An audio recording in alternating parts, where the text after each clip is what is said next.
Part 13. Editing the Origian script. Here Oh, we go. This is very cool. It almost feels like we are really far into this movie. I mean, Well, it's like 37 pages only. I mean, like, really? she's not even in So space yet, much dude. has happened. Oh my Really? God. I think so. You don't think? I don't know. Sometimes I feel like not much has happened, All but right, well, okay. what are you gonna do? Interior, Emmeline's room day. I think that needs to change. Instead of Emmeline's room, that needs to change to Emmeline's room at Origian headquarters, or Emmeline. Let's call it the bunk. We would get confused Between, scene headings. Yeah, scene headings. And that's a good thing to remember when you're designing your scene headings, that those are all the things that are going to get turned into the breakdown. They have to be consistent. They have to be correct and consistent. It's a very big deal. It's a very important descriptor. Yes. Because all of a sudden, okay, let's say we start calling it Emmeline's bunk now, but then sometimes we call it Emmeline's room. And Emmeline's room at her old house is still Emmeline's room too. It's Emmeline's bedroom. It's Emmeline's, it's all and of then these you're like, names. Wait, is this a bunk scene that's in her room?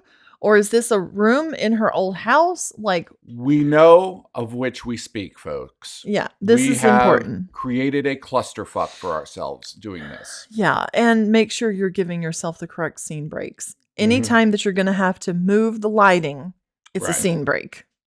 Exactly. And maybe sometimes even more than that, but that's a good rule of thumb. Yes. Emmeline's bunk day.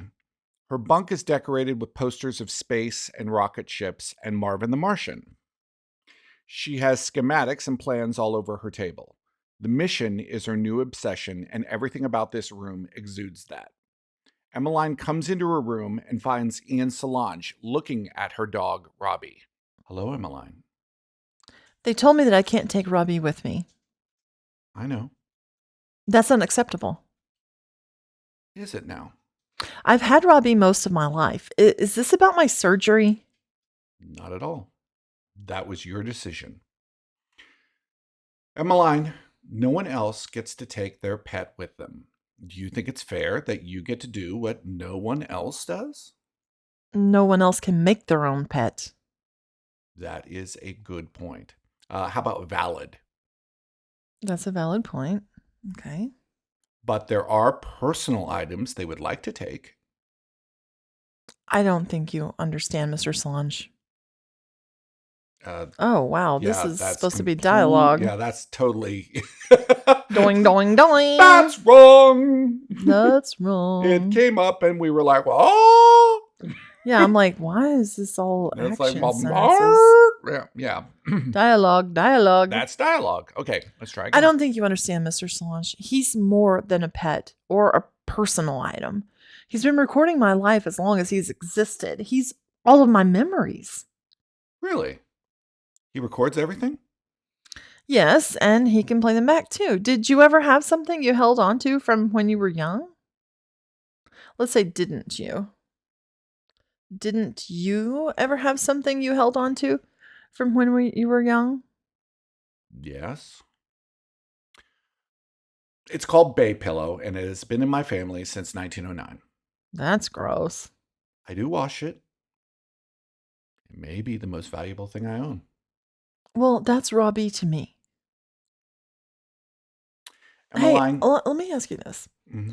I feel like because of their training and stuff and proprietary things, Ian would not be comfortable with him recording. I know. I was just thinking of that. Were you? Yeah. Because I was like, he would not like that. I immediately thought, oh, Robbie's dead. But Robbie can't be dead. No. But we need to work that out. He needs to say something.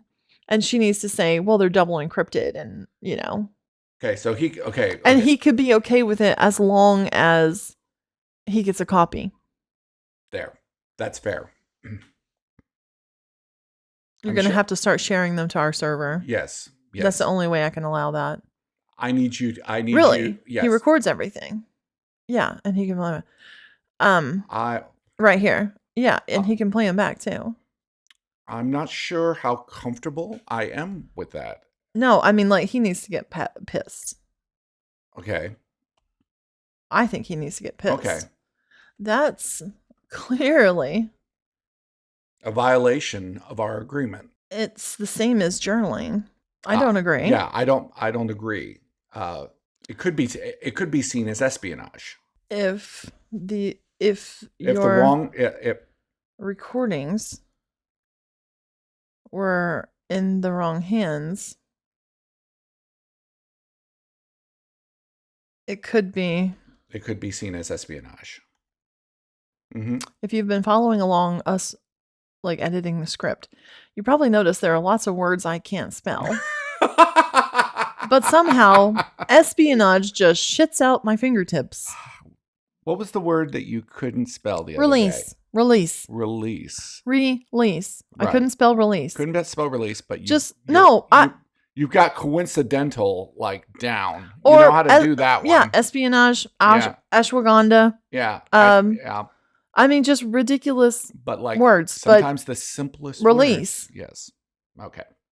Okay, I just want to point that out. It could be seen as espionage. Exactly.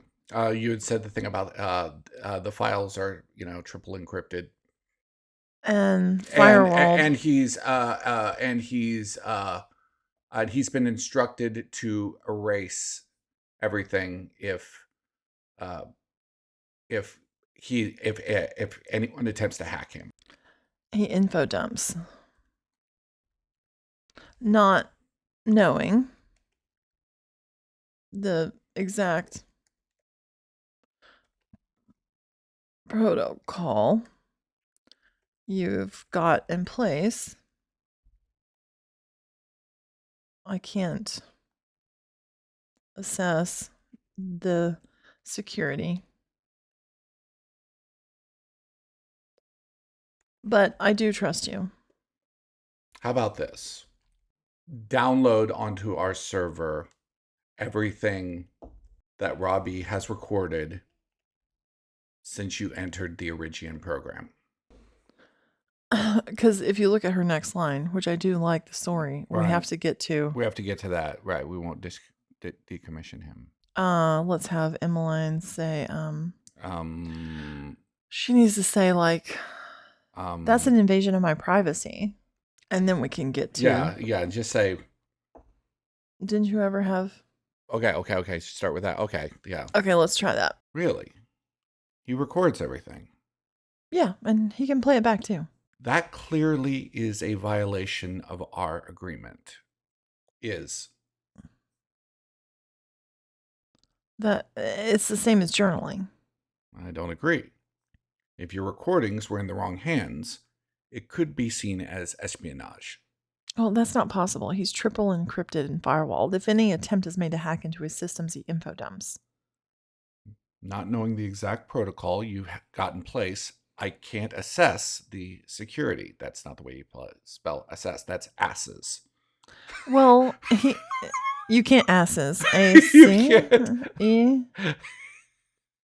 I don't know. I don't know how to spell assesses. I can't assess the security, but I do trust you know how to do these things. How about this? As long as you share to our server all recordings inside the facility, we won't decommission him. That's an invasion of my privacy.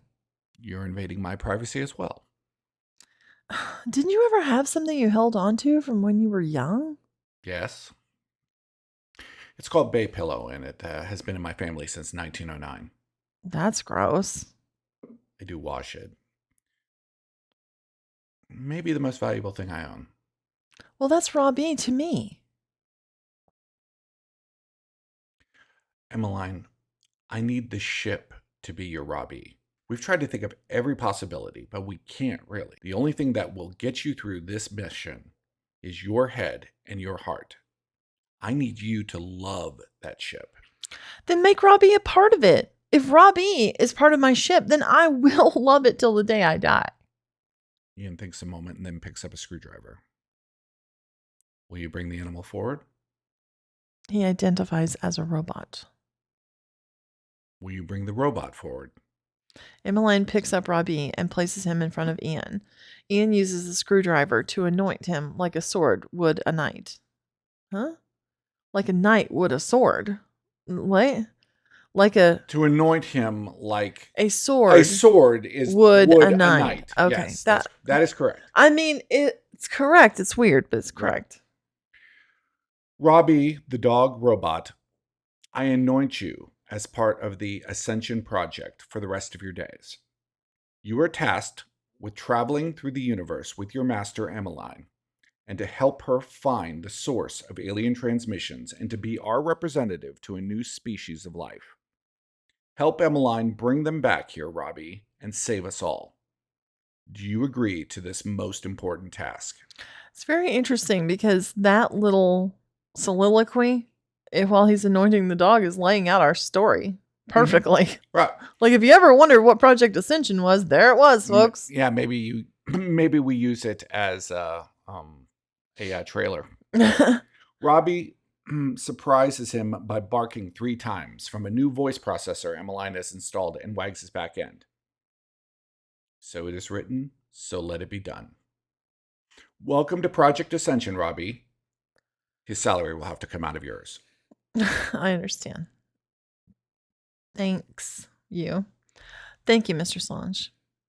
We'll discuss the best way to assign duties to Robbie on the ship. I'm counting on both of you, Wait, Emmeline. hold on. Okay, and the server. Yeah, exactly. He needs to come back to that. I'll expect that server by the end of the day. And I expect that upload. Okay. By the end of the day. Should he basically make sure she agrees to that? Agreed? Yes. I'm counting on both of you, Emmeline. You are my special hope. Ian leaves.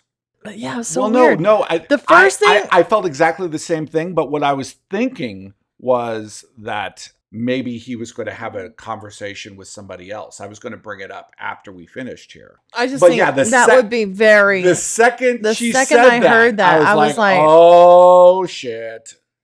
Yeah, because he even noticed it. But how did we not notice that when we wrote it? That's what happens, dude.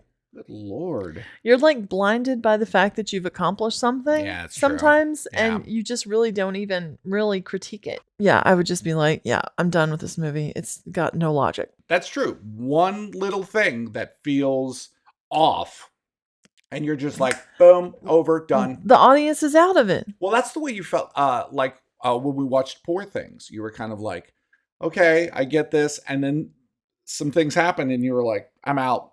I'm out. This is not even following its own logic. When you write a story, you agree to a world. Right. And the world has certain things that happen inside of it. It has to have rules. But it has to have a logical bubble around it. Right. It has to have rules. And if it stops following its own rules, the world becomes invalid. Well, the whole bubble bursts.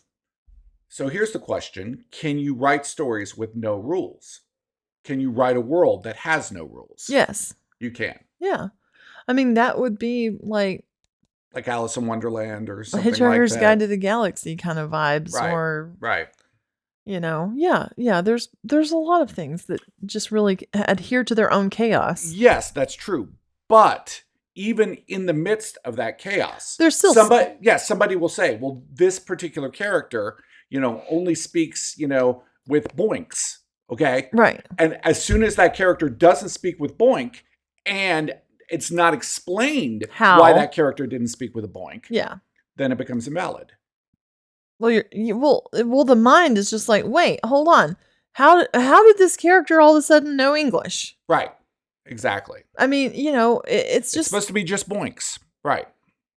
Yeah. Once you've established that rule, just like if you were God and you created man, like man is man, he's a complete creation, and there's just certain things he can't do. Well, not to get religious here, but I think the biggest problem with the Bible is when the Bible doesn't follow its own rules. And it keeps changing the rules over and over again. That's why some of the Bible is invalid.